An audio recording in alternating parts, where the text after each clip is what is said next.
ইফালে বাক্সাৰ খুচৰাবাৰীত ইউপিপিএলৰ প্ৰাৰ্থীৰ সমৰ্থনত ব্যাপক নিৰ্বাচনী প্ৰচাৰ জয়ন্ত বসুমতাৰীৰ হৈ প্ৰচাৰ অভিযানত অংশ ললে বিধায়ক মানৱ ডেকাই বিটিআৰলৈ শান্তি উভতি অহা বুলি উল্লেখ কৰি বিপিএফক আক্ৰমণ বিধায়কগৰাকীৰ নাঙল নহয় এইবাৰ কোকৰাঝাৰ সমষ্টিবাসীয়ে ট্ৰেক্টৰকে উন্নয়নৰ স্বাৰ্থত নিৰ্বাচিত কৰিব বুলি মন্তব্য মানৱ ডেকাৰ যুৱক বন্ধু বান্ধৱীসকল মানুহে উন্নয়নৰ কোকৰাঝাৰ বা বিটিচিৰ মূল সমস্যা আছিল আমাৰ শান্তি এটা অসন্তৰ্য্যৰ এলেকা আছিলে আৰু বিভিন্ন জনগোষ্ঠীৰ মাজত বিভেদো যথেষ্ট আছিলে আজি সুস্থিৰ পৰিৱেশ ঘূৰি আহিছে যেহেতু এই সুস্থিৰ পৰিৱেশৰ কাৰণে আমি ধন্যবাদ দেব লাগিব ডক্টৰ হিমন্ত বিশ্ব শৰ্মা ডাঙৰীয়া অমিত শ্বাহ ডাঙৰীয়া আৰু প্ৰধানমন্ত্ৰী নৰেন্দ্ৰ মোদী ডাঙৰীয়া গতিকে সেই সুস্থ পৰিৱেশৰ কাৰণে মানুহৰ চৰকাৰখনৰ প্ৰতি আস্থা আছে সেইকাৰণে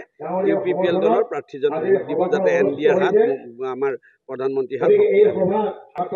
ৰাজধানী বস্তুটো এনেকুৱা কি যে যোনে ইলেকশ্যন খেলে সেইটো হাৰিম বুলি নকয় এতিয়া চুকুৰালিৰো আপুনি ইণ্টাৰভিউ লগ ক'ব যে জিকিম বুলিয়ে ক'ব গতিকে এইটো গণতান্ত্ৰিক অধিকাৰ তেওঁ কি ষ্টেটমেণ্ট দিছে সেইটোৰ ওপৰতো বিজেপি আৰু ইউপিপিএলৰ ষ্ট্ৰেটেজি নহয় তেওঁ এটা